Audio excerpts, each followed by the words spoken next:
Ito po ang magiging topic natin for today. Boying, nagwala dahil kay Leviste. Pambihira talaga. Ay, Boying, kamusta na ikaw? Ayusin na nga. Pangalawa, Leviste nagbigay ng taning sa mga magnanakaw. Ayan. Oh, binigyan na kayo ng oras, binigyan na ng taning. Naku, matindi talaga to si Leviste. Mamaya pag-uusapan po nating mabuti kasi na-interview namin siya sa SMNI.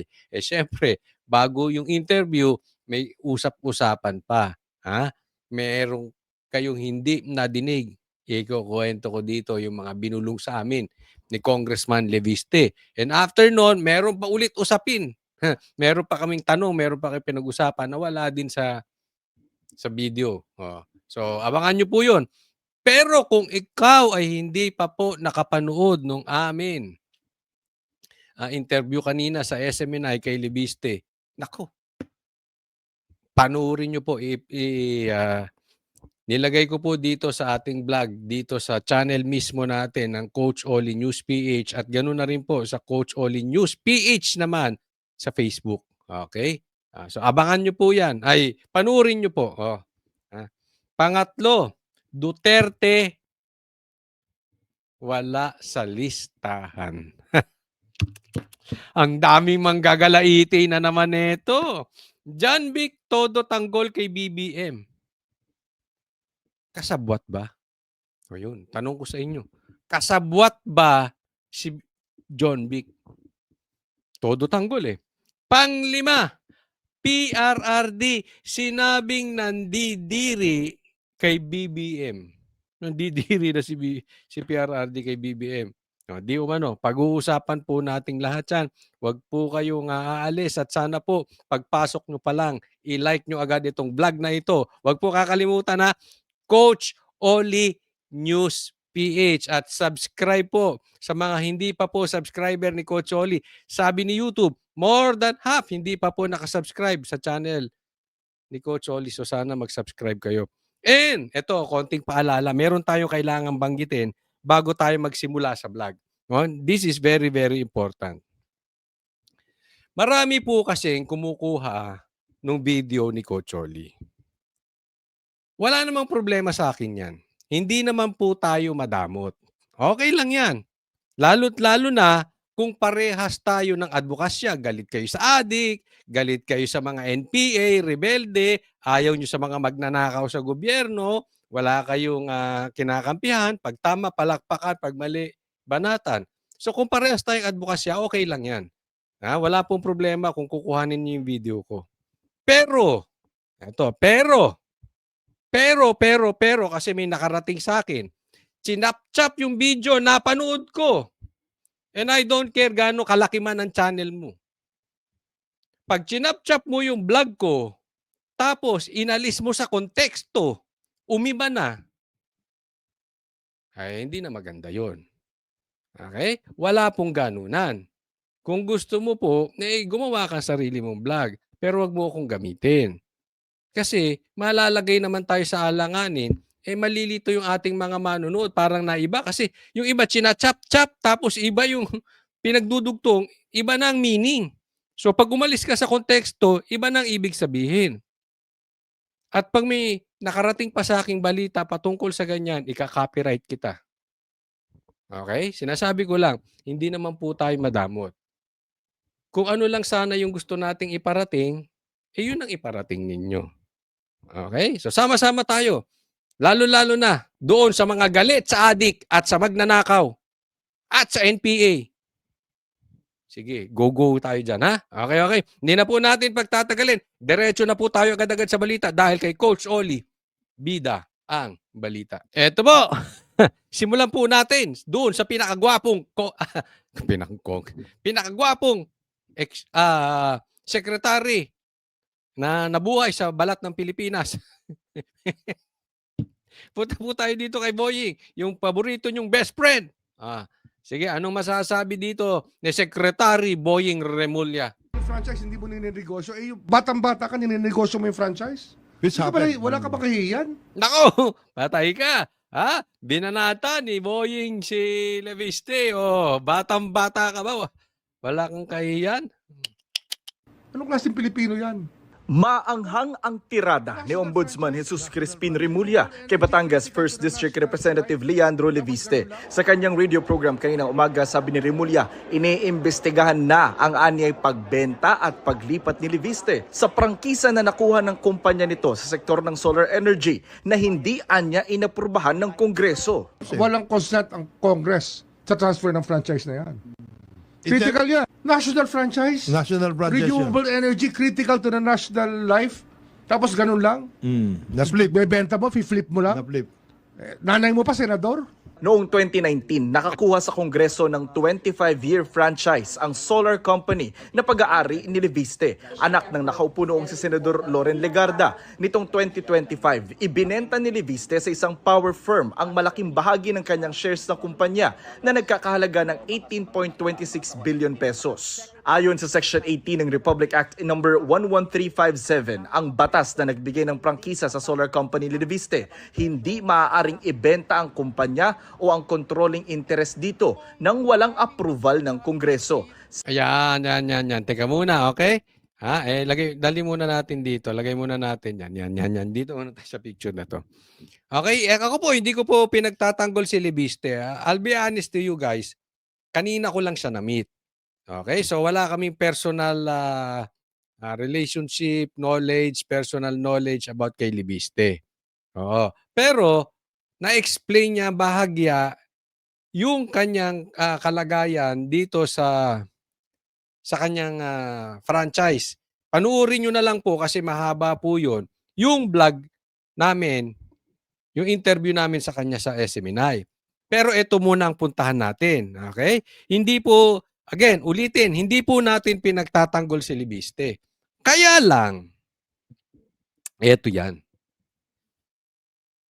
Bakit bigla-bigla naman nang gagalaiti eto si Boying doon sa franchise nitong negosyo, kung ano pa man yan, negosyo netong si Leviste. Yun yung nakakapagtaka eh. Bigla-bigla na lang.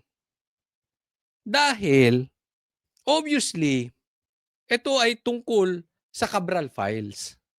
May hawak siyang listahan. May hawak siyang ebidensya. Dahil dati namang nabenta na yan ni Leviste. Ang tagal-tagal na po. Hindi ka naman naimik. Sasabihin, ngayon lang siya naupong ombudsman. Miski na. Di ba?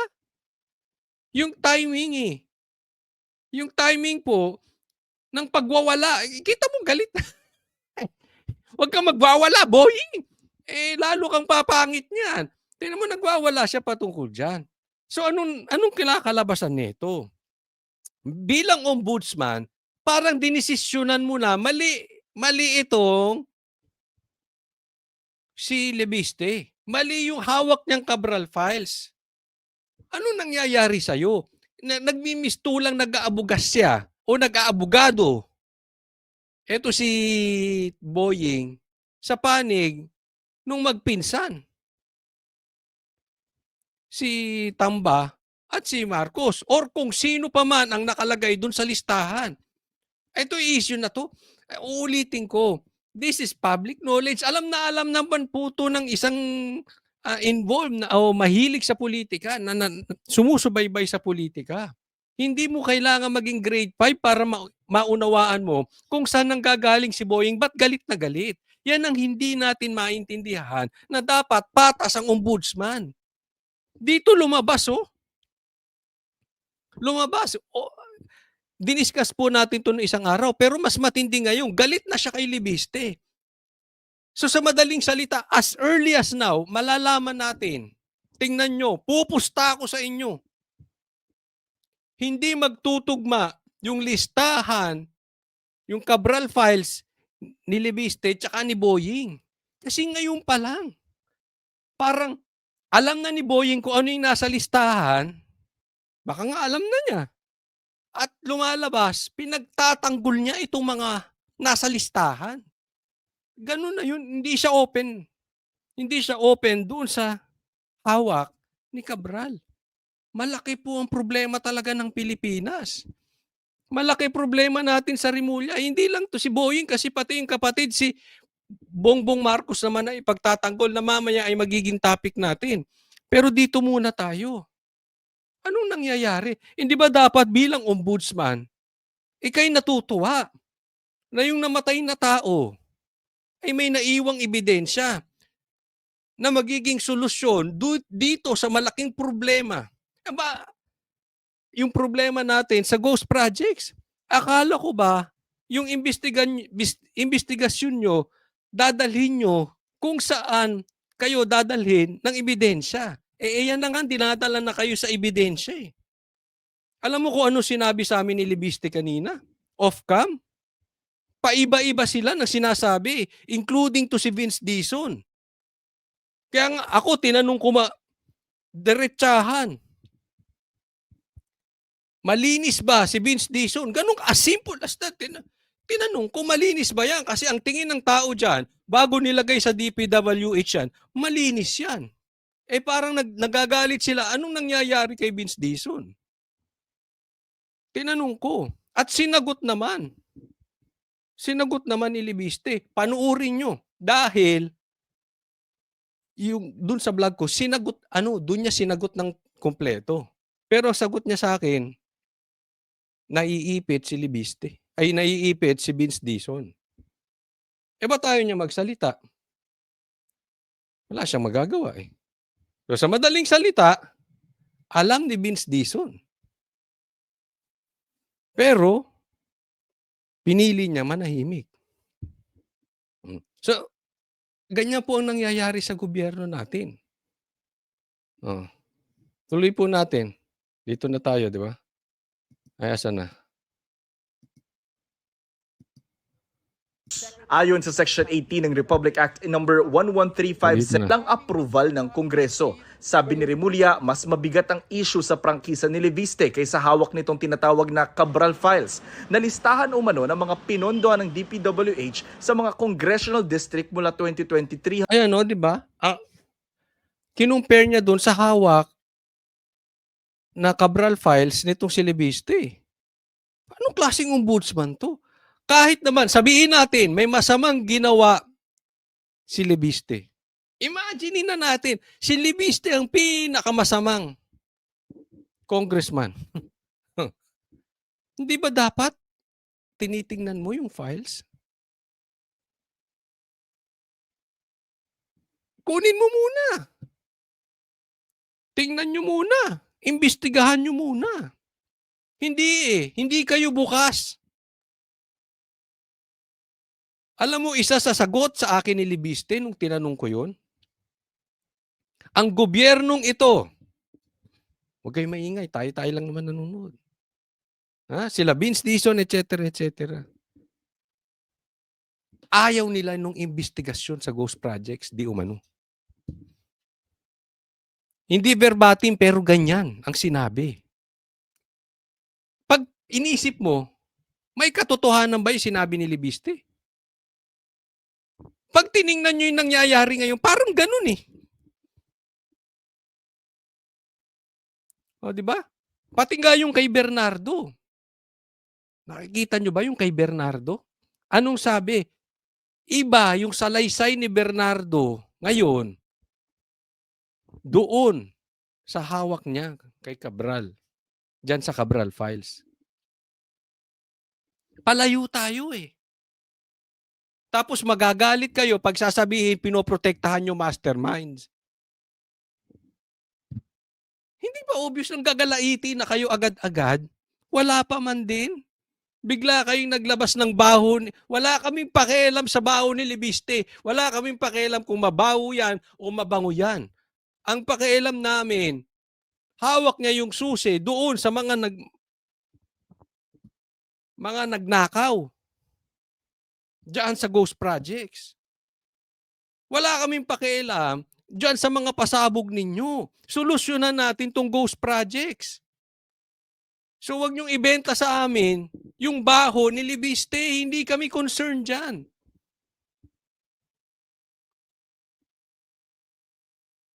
Doon tayo sa totoong issue. Halatang halata. Kayo, tanungin ko, sige. Yang ganyang reaction ba ni Boying, yan ba ay hindi lumalabas o nangangahulugan na nagpapakita na inilalayo sa mastermind? Bakit? Kailangan niyang magalit. Di ba?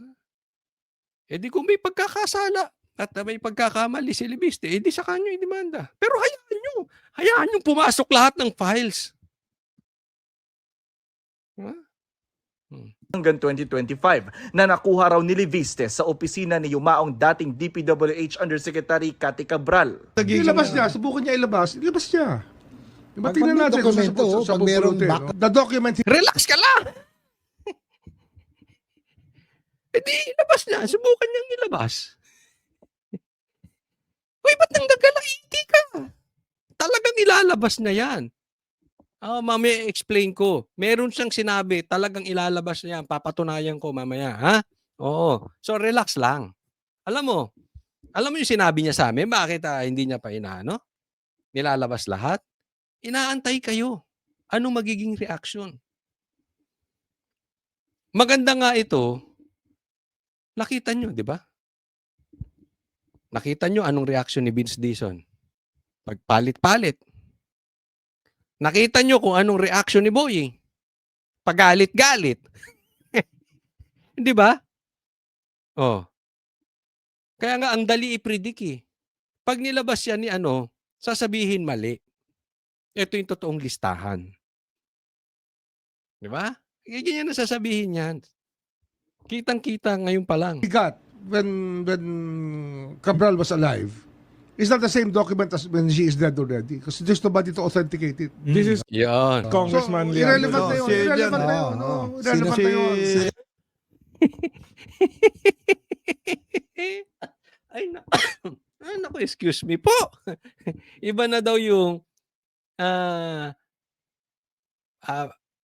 nung buhay pa na files at saka yung patay na siya. Kasi wala daw mag-authenticate. Eh di ba mas maganda nga yung buhay siya? Nakuha niya nung buhay pa eh. Binigay sa kanya mismo eh. Babalikan ko ulit yung sinabi ko. Lahat po ng sinasabi ni Boying will lead us to believe hindi talaga sila magtutugma. Ngayon pa lang, hindi pa nila nakikita yung kay Leviste, hindi na agad. Kinukontran na niya agad. Yung tatayo doon. Unless he has other evidence to show that everything there is gospel truth. Hiningan na namin ng Oo. O yun, sabi niya, unless meron siyang ebidensya na yung nasa listahan ay gospel truth. Ibig sabihin may ebidensya. Meron. Yan ang tanong namin sa kanya. Meron ba?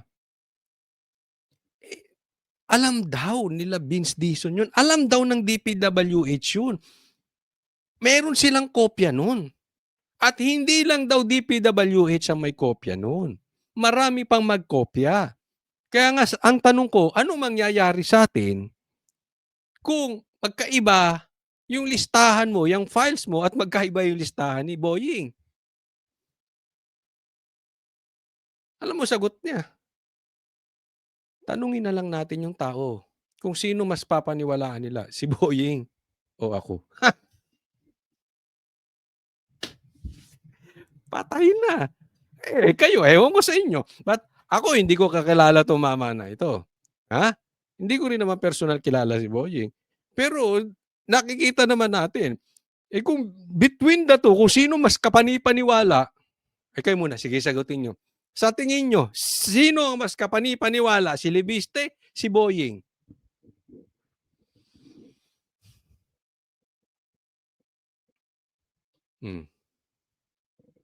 Ito pa. Ha? Meron daw nasa listahan 5 incumbent secretary. Naku, matindi itong pa. Kaya naman, todo kontra kay Leviste. Ha? So, hindi lang congressman, hindi lang mga congressmen, pati secretary. Kumikitang kabuhayan, no? Kaya aantayin natin, ha? kalma lang, ha? Oo, pero sa mga darating na panahon, alam natin, babakbakan nito. Babakbakan 'to si Libiste dahil malalagay sa liwanag yung mga madidilim. Mabubuking sila. Oh, imaginin mo pati secretary, oh, executive department, tao ni Bongbong directly. Eh kung nasa listahan itong 5 sekretary, imposible namang wala ang OP. Doon kanina sa interview namin, nabanggit ang OP. OP. O anong ibig sabihin ng OP? O kayo na, ilagay nyo dyan. So damay-damay na yan. Hindi pwedeng sekretary lang, nandiyan ang OP. Ah, di ba? Matindi ito. Komento rito si Leviste pero wala pa siyang tugon. Hihingi rin daw ng kopya ng Cabral files sa DPWH ang House Infrastructure Committee at kasama sa posible nilang ipatawag para ma-verify ang mga dokumento ay ang mga dating staff ni Cabral sa DPWH. I'm quite sure, hindi naman si UC Cabral yung nag-encode eh. Nung lahat po ng laman ng Cabral file. So, each and every member of the staff nung pong planning service can in fact be invited and asked for their positions on the matter. Dagdag ni Pati si Redon, di ba? Parang sinasabi, hindi naman si Cabral ang nag-encode niyan. So, imbitahin din natin kung sino-sino yung mga nag-encode. Diyan pa lang parang sinasabi ni Redon, parang. Baka mamaya magre-react ka na naman sa akin.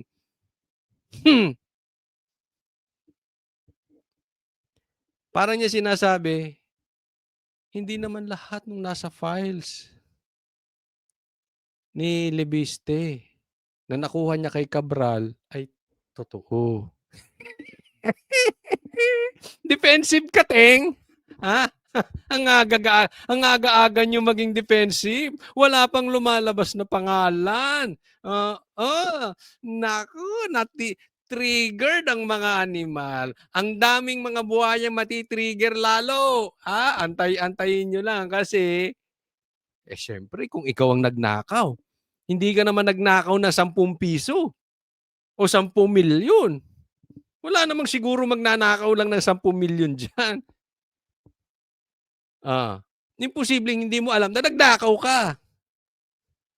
Kaya natatakot. Ang daming nagre-react. Baka nasa listahan sila.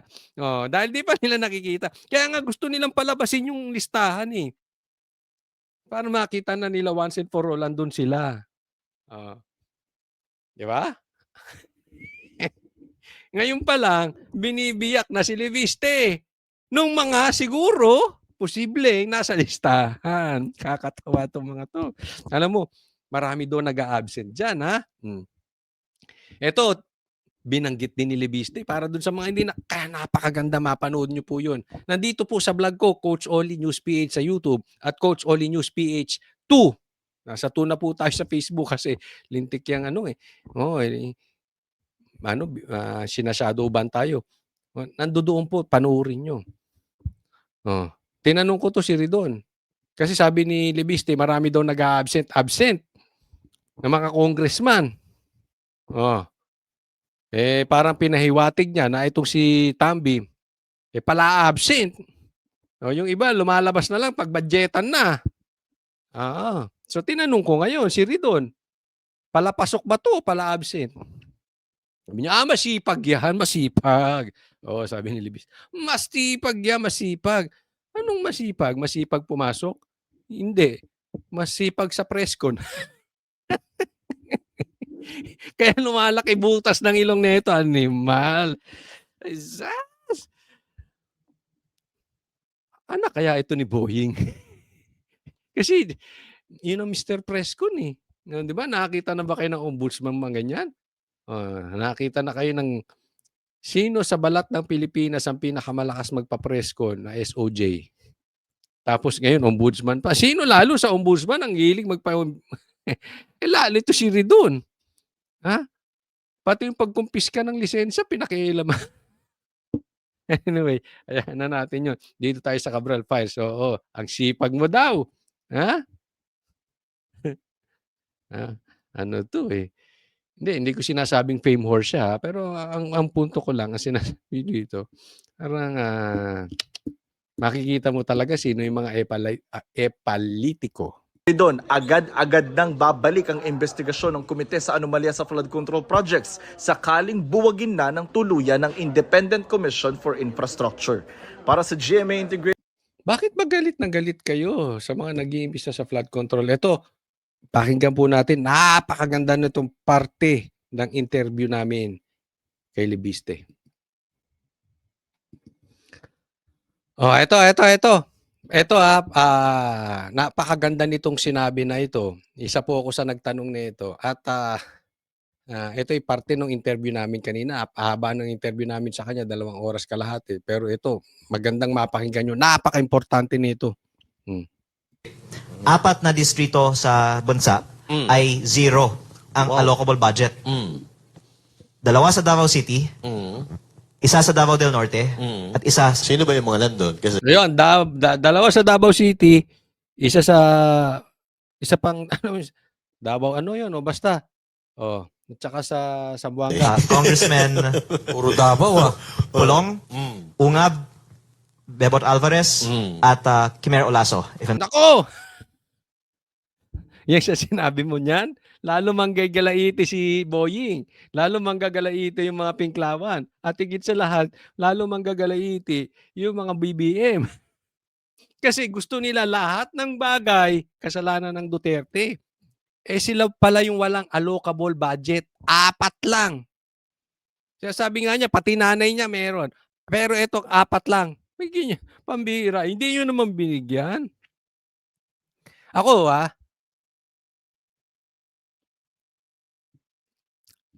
magugulat kayo siguro. Ako hindi ako nagugulat kung mangyari ito.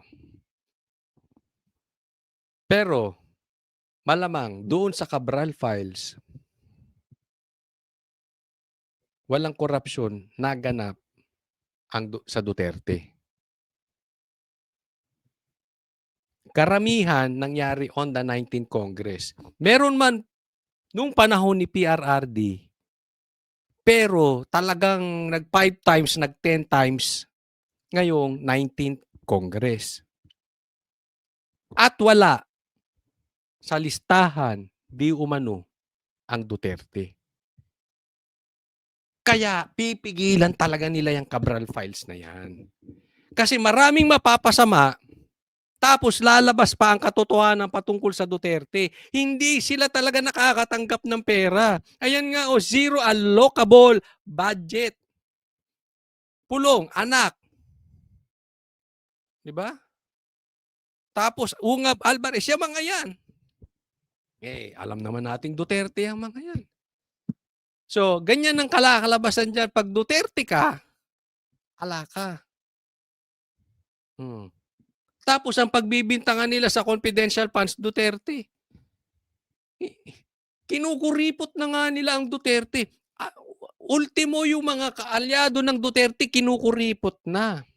Yung panalo ng Duterte party list, youth party list hindi pinapasok. Kahit silang pinakamalaki ang boto, 3 upuan sa Congress, hindi pinapasok. Ganyan po nila gapitin ang Duterte. Tapos sila pa magkakaroon sa flood control projects.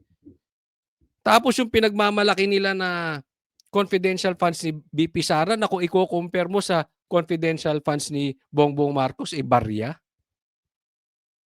Matindi to. Sasabihin naman, Maka Duterte, hindi ganun. Kasi yung listahan daw niya ng Cabral Files, may alam ng DPWH. Alam nila Vince Dizon. Alam ng marami. Pwede nilang i-counter-check. Nagtataka naman ako kay Boeing, bakit ayaw i-counter-check? If I'm not Yun. mistaken. At dapat lang ikumpirma ng DPWH, totoo ba ito o hindi? Yan. Kasi factual naman yan Yes. Pangalawa, sa list of proponents ng insertions nandiyan din po. At kaya parang ikinalungkot ng ibang mga nag-i-interview na tinanong ako, meron ba si Duterte dyan? Sabi ko, wala. Parang Ito kung- hindi yun yung sagot na gusto nilang marinig eh. Pwede mong sagutin o... Ito naman si Coach Oli, ang gulo, tanong ng tanong. O ano ang tanong mo? Sinasabi pa nga niya na wala sa listahan ng Duterte. Tinanong na daw ng ibang media yan. Wala daw sa listahan ng Duterte. Pasok ka ng pasok, Coach Oli. O ano man sagot mo? Ano man tanong mo, Coach Oli? Kung ayaw mo sagutin, okay lang. Pero dediretsuhin ko na. Andyan ba sa listahan si Congressman Romualdez? Nako, ayan. Halos buong 19th Congress ay nandun. Pero Sino lang wala? si Congressman Pulong, nasa 19th Congress, wala siya doon. Nako. Sira ang naratibo ng mga sip-sip puwet, kain-tae ng mga pinklawan. Gagalit sila. Isipin mo, so karamihan dyan, nakapagnakaw. Hindi naman lahat nasa listahan magnanakaw. Pero si Pulong wala. Patay. Yun. At yung allocable niya, zero. Oh. Sa 2025. Ito pa mga zero na to. Ito, so process of elimination. Pag hindi niya nabanggit, nandun. Kaya, Sinasabi ko lang naman yung nakalagay sa listahan eh. Baka So alam na natin, di ba? Sino ang nasa listahan ni Cabral Files.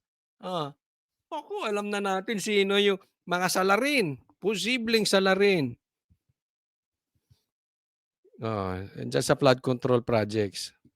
dahil dito, dapat maglagay na lang sila ng project sa kanila para masabi nila meron. Pero sa 2025 talagang wala. Pero kung ang nanay mo nandoon ba sa...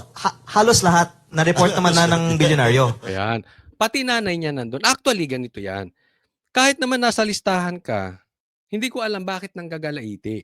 Kasi pati naman daw nanay niya nandun eh. Pero ipaliwanag mo ng maayos. Saan mo ginamit yung pera? Karamihan siguro dyan, baka mamaya, sa distrito, iba mo ginamit. Doon pa lang kaduda-duda, di ba? Halimbawa, taga Maynila ka. Ikaw ang kumuha ng kontrata sa distrito ng Bulacan. Bakit ka napunta ron? Or mga obviously, hindi nagamit ng mabuti yung pera. Kaya maraming triggered dito sa Cabral Files. As early as now, gaya na sabi ko, talagang ginigipit ito. Sa buong bansa, 4 lang ang district congressman na wala. Ito ngayon titingnan natin. Kung magtutugma ngayon, yung hawak nila na dokumento tsaka dun sa hawak mo. Ngayon, ako... Kaya eagerly awaiting tayo ano yung official sa sagot. Kasi imposible na makaiwas sila sa tanong na yan.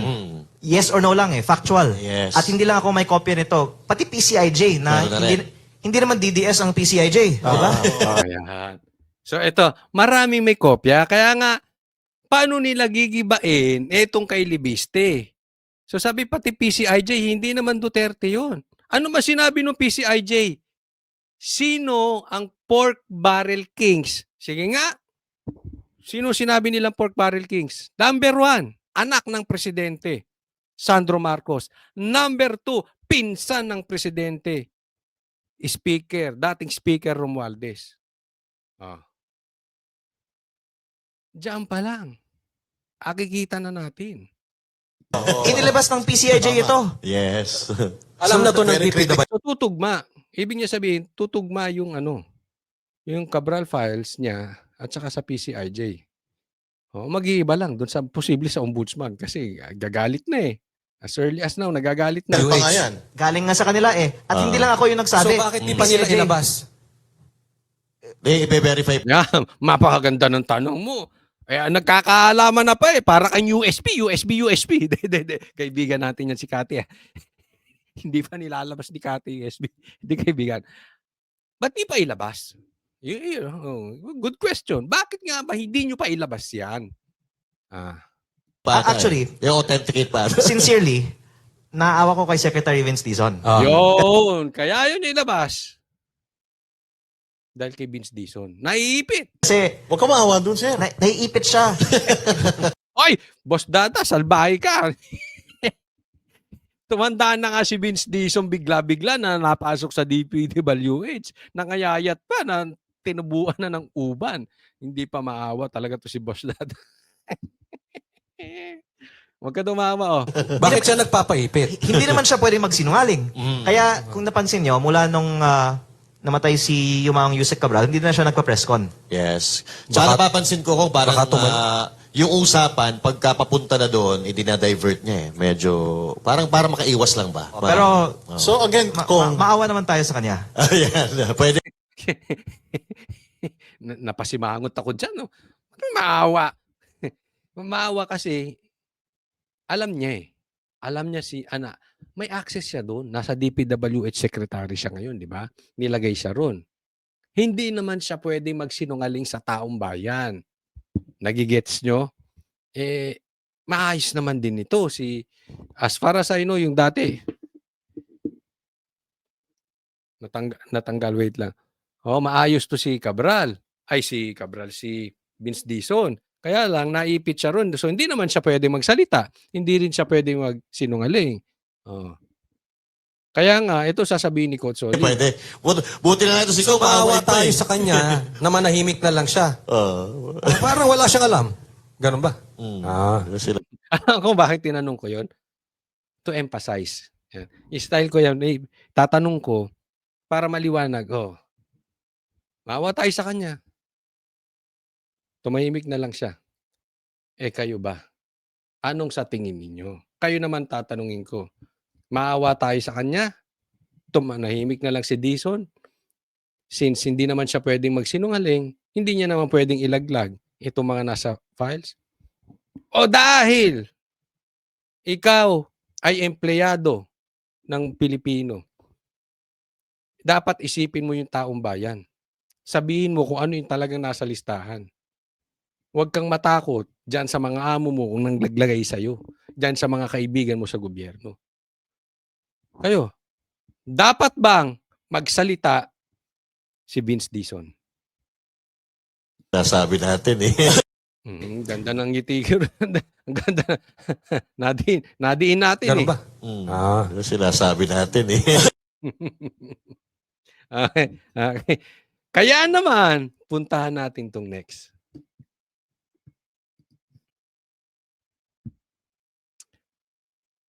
Kaya naman, eto, pinost niya to. Ngayon niya lang pinost to. Okay, tapos na po yung interview namin sa kanya. Bibigyan ko kayo ng 2 linggo para sabihin ang lahat. Sasagutin ko ang lahat ng pagbubukas ng ang lahat sa pagbubukas ng Kongreso sa January 26. Kaya nga ayaw niya muna magsalita. Siguro ako, sa tingin ko, inaantay niyang magkamali. Diba? Nakikita naman natin, ang dami na nga nagkakamali kasi pumupuyok na sila eh. Wala pa yung listahan. Yung nagagalit, di ba? Parang, halimbawa, nasa isang kwarto kayong aircon. At may umutot. Sinabi ni Libiste, may umutot. Kasi naaamoy niya ang baho. Ang daming pumuyok. Anong sinasabi mo umutot? Walang umutot. Wala namang umuutot eh. May naamoy ba kayo mabaho na. Parang Ghost Projects, mabaho na. May mga nagagalit. Walang umutot. Di naman umutot. Magtataka ka, bakit kayo nagagalit? Wala namang pasintabi mo. Pasintabi dun sa mga kumakain dyan. Ang gulo-gulo mo, Kotsoli, kaya nalalaglag yung ano eh.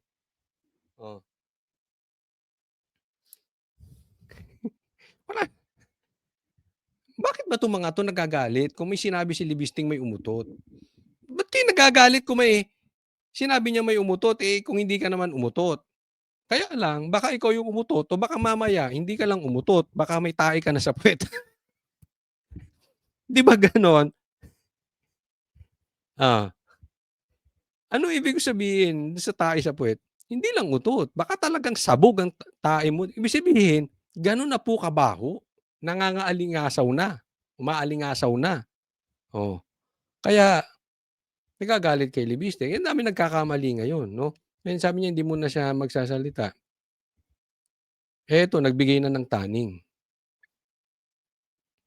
Sasagutin niya before January 26.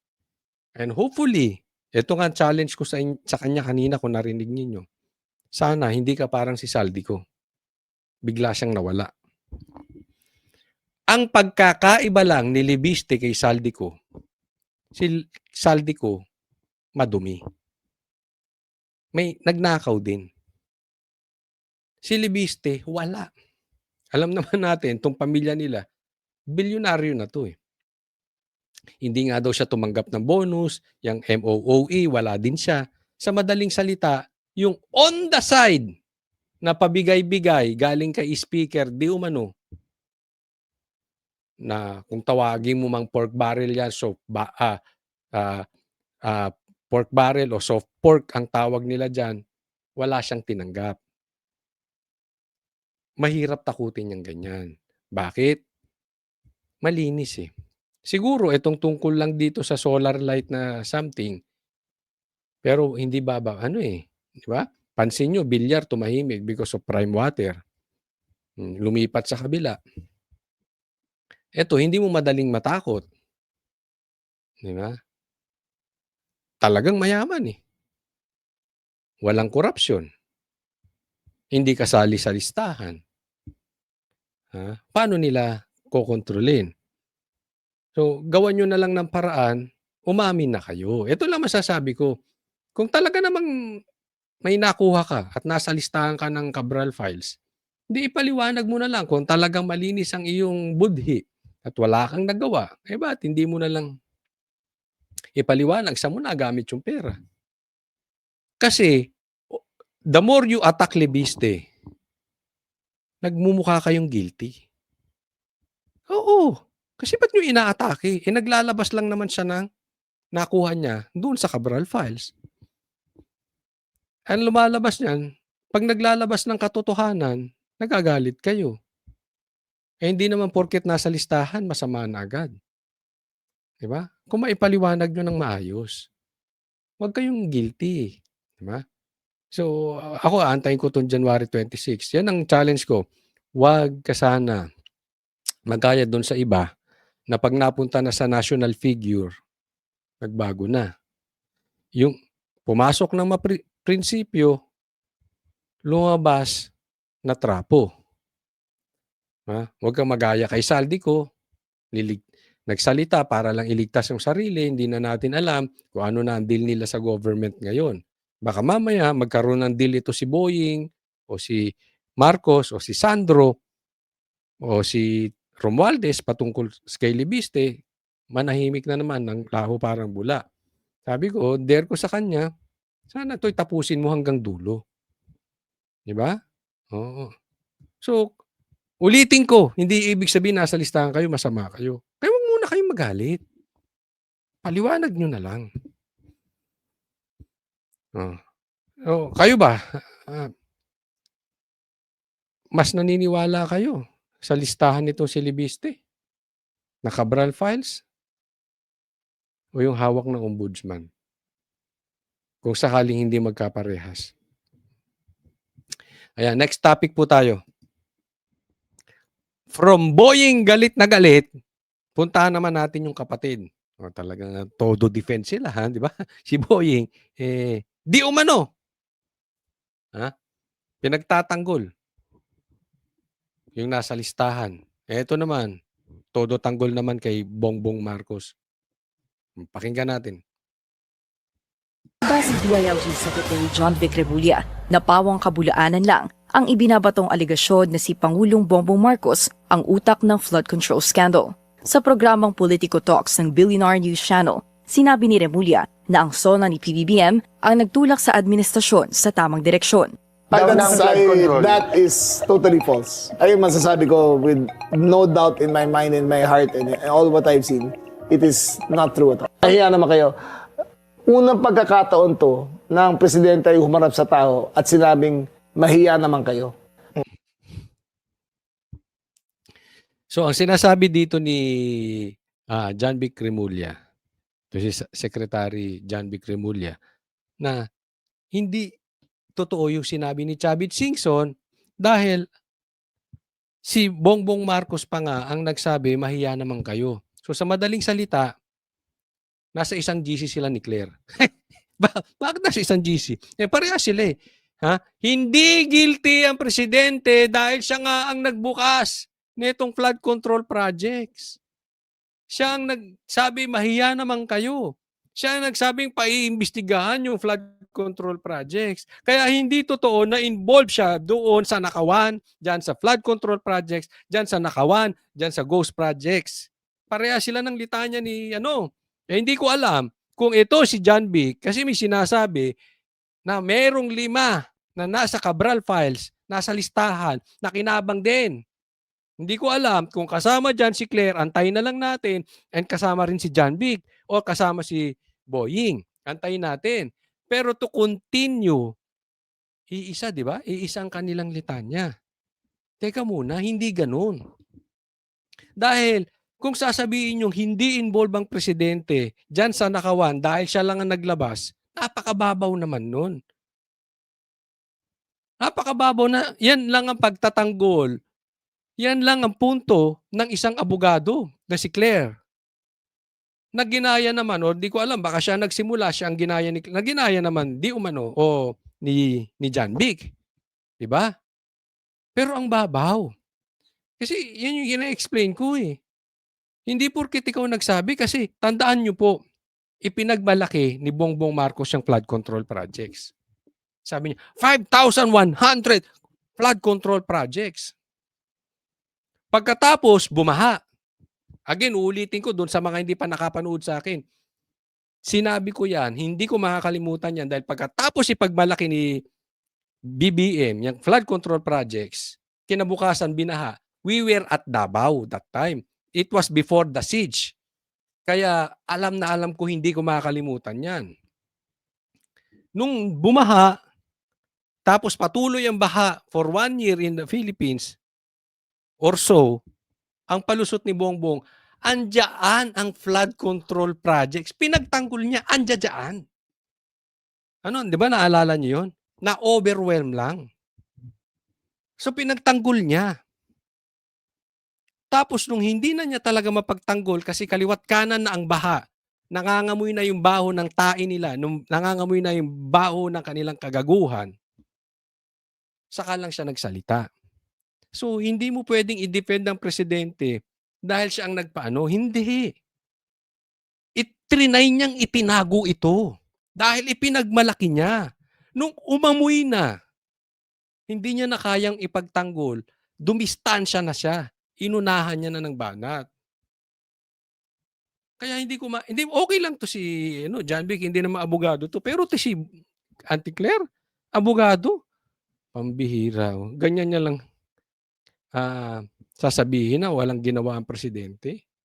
It's impossible. I don't even believe that the president is part of it. In my opinion, the president is one of the masterminds. Naming them, Na inaano nyo talaga nilagay niya sa posisyon yung gobyerno para i-correct ang sarili niya.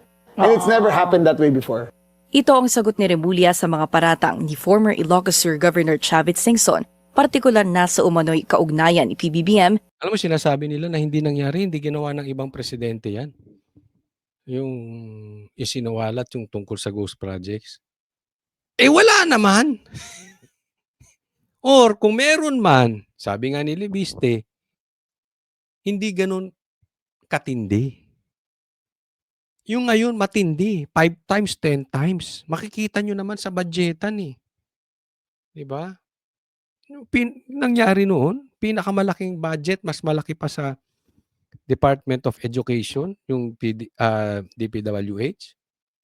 Sa maanomalyang flood control projects, matatanda ang inakusahan din ni Singson ang Pangulo na may paboritong contractor sa Ilocos Norte. Nagsimula ang iringan ng dating magkaalyado simula ng isnabin umano ng Pangulo, si Singson. Alam mo, yan ang dapat nila sabihin. Bakit may paboritong contractor yung presidente? Sila na. Ang contractor nila dyan sa Ilocos Norte. Sa katunayan, yung Diskaya, isa sa mga contractor nila. Di ba?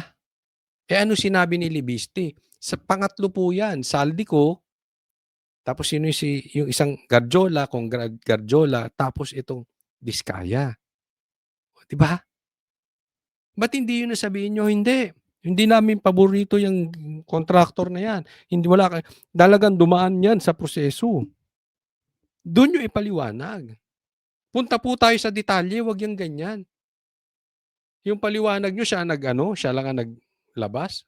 Kalokohan yun. Si Singson. Bagay na hindi nagustuhan ng dating gobernador, lalo't pinili niya raw na tulungan ang mga Marcos noong 2022 elections.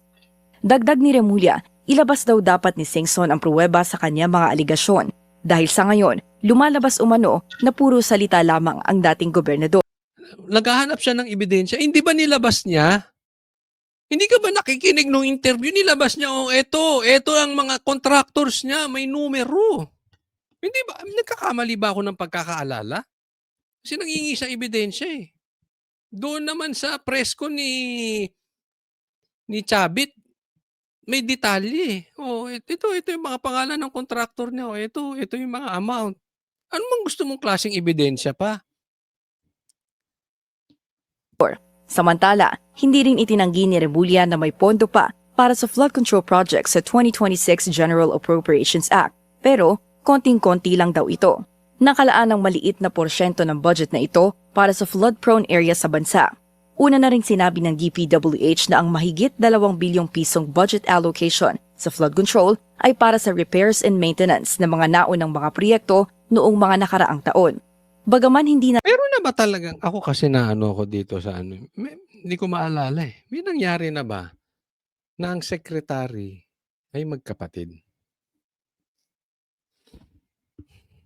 Yung isa naging SOJ, tapos si John Big. Tapos ngayon, ginawa namang ombudsman. Favorite mo, Bongbong, ang mga Remulla? Ano ang meron ng Remulla? Ako yung nagtataka lang eh. Naisipin ko, ano meron Remulla na sobrang paborito mo sila? Dalawang nakaposisyon, magkapatid. Matataas ang posisyon. Ano kaya ang meron ng Remulla? Island Cove kaya? Hindi ko alam. Bakit? Yeah. May todo tanggol sila. Pareha silang magkapatid. Todo tanggol. Na parang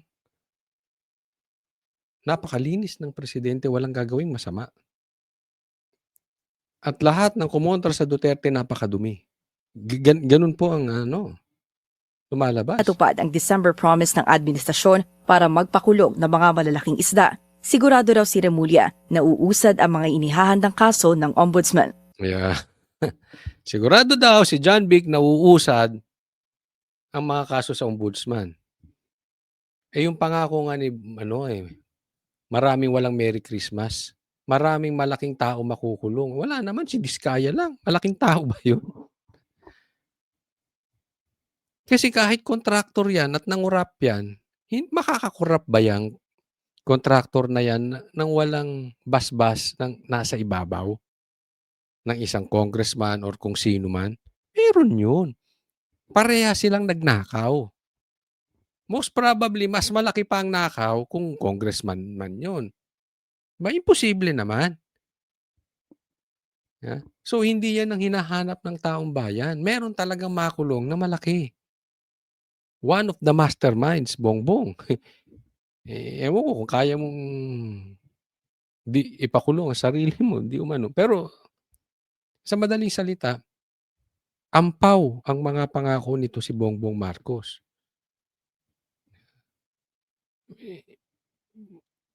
Parang ganito lang po yung mga kababayan. Pag wala ng tiwala ang taong bayan sa liderato, it will soon fall apart. Babagsak ang ekonomiya, magkakagulo, mawawalan tayo ng sistema. Kasi ganito, halimbawa, may nangutang sa yung tao. Pinautang mo, hindi nagbayad. Nangako, magbabayad ulit. Pautangin mo ulit. Pinautang mo ulit. Hindi ulit nagbayad. Tapos nangako magbabayad. Pinautang mo ulit. Kasi ganyan nangyayari kay Bongbong, pangako ng pangako na hindi nangyayari. Darating ang time, kayo pang-apat, uutangan kayo ulit ng hindi pa nagbabayad sa inyo, pauutangin nyo. This is a serious question. Mukhang joke siya, pero ito ang nangyayari. Wala ka ng tiwala dun sa nangungutang sa'yo. Palakihin natin to. In a bigger scale. Pag walang tiwala ang taong bayan sa presidente, because how he handle yung utang, o kunwari yung utang, or how he handle the problem of ghost projects, wala nang tiwala. Magulo po ito. Maraming lalayas kasi babagsak ang ekonomiya ng Pilipinas. Ha? Hindi, ay kayo, kung nangungutang, hindi ka na pauutangin. Kasi puro ka pangako, animal. Malaking problema natin. Next po. Kaya naman, nabanggit ito ni PRRD. Tingnan nyo po sa amin. FPRRD, ayaw umuwi hanggat si Marcos Jr. pa ang Pangulo. Alam mo, parang sinasabi ni PRRD rito, nandidiri ako sa iyo, Bongbong Marcos. Sa sobrang nakakadiri ka, ayaw ko nang umuwi. Kasi tingnan nyo, kung ikaw ay kinulong sa ibang bansa, kahit anong mangyari, first priority mo, makawala ka doon, makaalis ka doon sa kulungan sa ibang bansa at dalhin ka sa Pilipinas. Diba? Yan ang instinct eh. Sana makapag ko, diba? Makapag-bail ako, makauwi ako sa pamilya ko, sa ko. Diba? Sinong nakakulong sa ibang bansa na ayaw umuwi? Si PRRD lang. Bakit? Sobrang nakakadiri itong administrasyon ni Bongbong Marcos. Iyan ay pagsasabi, walang mangyayari sa Pilipinas hanggat nakaupo si Bongbong Marcos. Isipin mo, may adik na presidente. Anong mangyayari sa Pilipinas? Kaya naunawaan ko kahit mahirap nakakulong sa ibang bansa. Yung nakakulong ka na lang, mahirap na. Yung nasa ibang bansa ka pa, mas mahirap. Pero mas gugustuhin niya pa yun kaysa kay Bong makauwi dito sa panunungkulan ni Bongbong. Sabi niya, dito lang daw muna siya hanggat si Bangag pa ang presidente.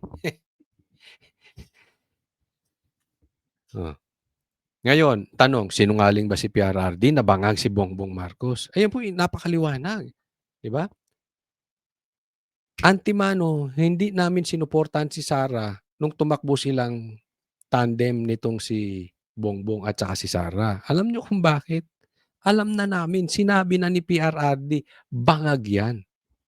3 years after, pinatunayan mismo ng kapatid niya, bangag si Bongbong Marcos. And until now, ayaw magpa-drug test. Kaya doon palang kitang-kita na natin na talagang addict talaga to si Bongbong Marcos. Kita niyong gulong nangyayari? Nakawan? Pinsan niya? Anak niya? Pork barrel kings? 2 sekretary? Magkapatid nakaupo? Ganyan po ang pangunguna ng isang bangag. Nakakatakot po. No? And I really don't know paano magsusurvive ang Pilipinas. Ako'y naniniwala sa milagro. Sa milagro na lang talaga tayo aasa na may Panginoon na masusurvive natin ang ganitong klaseng presidente ng 3 taon pa. Ang nakakatakot dito, eto, may usapin. Hindi bababayad si Bongbong Marcos. Dahil alam niya, kaliwat kanan ang kaso niya. Remember, ako sa tingin ko, na nasa Cabral files yan. Hindi malayo sa katotohanan yun. Hindi malayo sa katotohanan na nakinabang siya dito sa Ghost Projects. Mananagot at mananagot ng todo to si Bongbong Marcos. Next po tayo.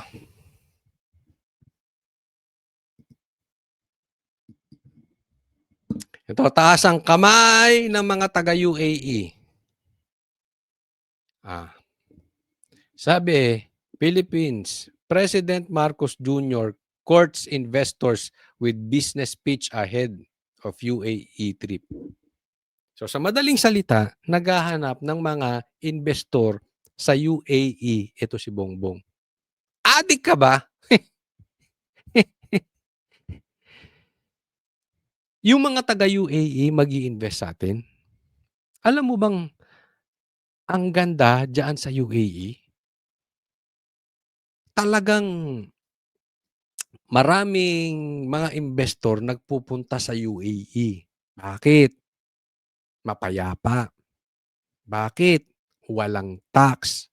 Bakit? Mababa. Walang korupsyon.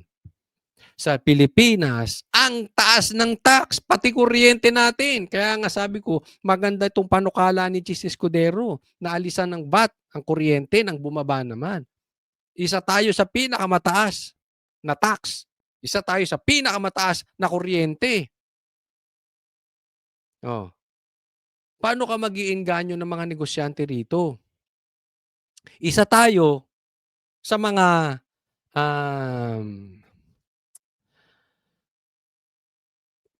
pinakamalala ang korupsyon. Under the table. So kung ikaw, meron kang kapasidad magnegosyo sa UAE, magninegosyo ka pa ba sa Pilipinas? Hindi na, oy. Ang daming lagayan, ang mahal ng kuryente, ang mahal ng negosyo. Unstable ang Pilipinas. Magninegosyo ka pa sa Pilipinas? Hindi na. Alam mo, sa katunayan, marami akong kakilala. Ito gustong magnegosyo sa UAE. Dahil very promising ang negosyo doon. Kaya nga sabi ko, Bongbong, adik ka ba talaga? Sinong loko-loko na magninegosyo galing doon? Dito na. Yung mga galing nga dito gusto magnegosyo doon eh. Tapos sila magpaninegosyo sa Pilipinas. Adik lang. Ang labo eh. Kaya nga, alam mo, hindi mo makukuha sa ganyan yan. Punta ka rito, hindi nga natin alam na baka mamaya, nagtatago na ng pera to si Bongbong doon. Pwede niya itago. Hindi ko alam kung pwede niya itago sa bangko, pero marami talaga pwede magdala ng pera doon. Magdala ka ng pera doon, magnegosyo ka. Hindi ko alam what is the real purpose of Bongbong Marcos in going there. Hindi para kumuha. Ang tagal na niyang nagtatravel. Di ba? Pagkapasok pa lang niya as president, nag-get-go. Travel dito. Nagkukuha siya ng investor. Meron ba nag-invest galing ibang bansa? Wala.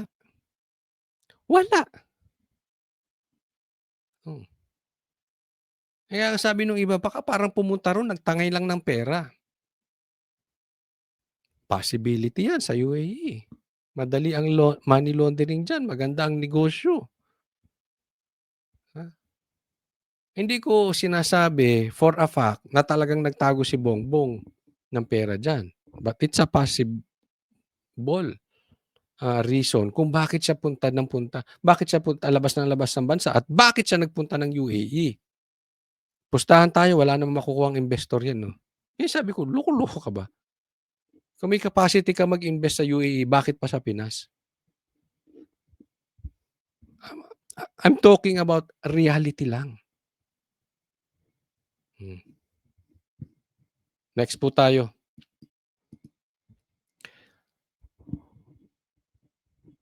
Ito po obserbahan nyo po itong bus. Obserbahan nyo lang po.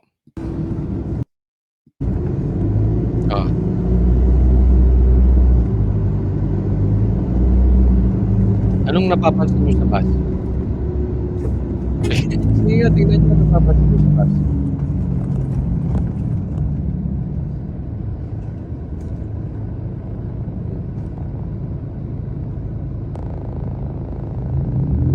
Tingnan nyo lang mabuti siya. Observe lang. Kita nyo? Nakita nyo? Nakita nyo? Ah. Kita nyo ha? Ang itim ng usok. Yung bus, bulok-bulok na. Okay? Hindi nga natin alam, ha? Ito lang ang issue dyan. Para sa akin. Paano nakakakuha ng rehistro yan? Di ba pagka mag-rehistro ka, may smoke belching test. Diba? May test po lahat. Signal light nyo, check-in, condition. Itsura pa lang bubulok-bulok na Diba? O, isipin mo, ang daming sign yan. Ang tanong, na-check ba? Sige, sino may sasakyan dito na nasa Pilipinas? Pag nagpaparehistro kayo, meron ba kayong nakikita ng mga bus na chinecheck ang bus? May nakikita ba kayo na chinecheck ang mga truck?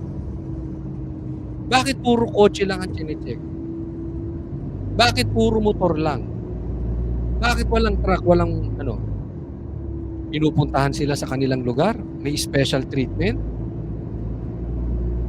O hindi talaga chinecheck yung bus? Alam nyo, kung chinecheck nyo ang mga kotse, dapat mas checkin nyo ang mga bus. Kasi napakadelikado niyan. Ilan na po ang na-involve sa kalsada na aksidente dahil ang truck o ang bus nalaglag sa bangin dahil nawala ng preno. Kinaladkad ilang sasakyan dahil nawala ng preno. Ilan na po ang involved na driver na gumagamit ng shabu pag nagda-drive. Dapat po maghigpit. Alam niyo kung bakit ito inaano to? Kasi maraming kargang pasahero. At hindi lang po iisa usually ang bus company. Hindi lang isa ang kanilang bus. So kung ang isang bus ay ganyan, karamihan ng bus niyan ganyan din. So ibig sabihin, lalo maraming madidisgrasya. At napakalaki ng disgrasya pag ang na-involve bus. Kahit truck. Kasi kakalag ka rin, maraming mai-involve na sasakyan. Yung weight lang nila is enough na maraming pataying tao. Isipin nyo. Kaya dapat ito talagang pagtuunan din ng pansin ng gobyerno. Ito binigyan kong pansin dahil may nagbigay sa akin ng coach. Napaka-delikado niyan. Tinignan ko. At totoo, hindi lang delikado dahil sa aksidente.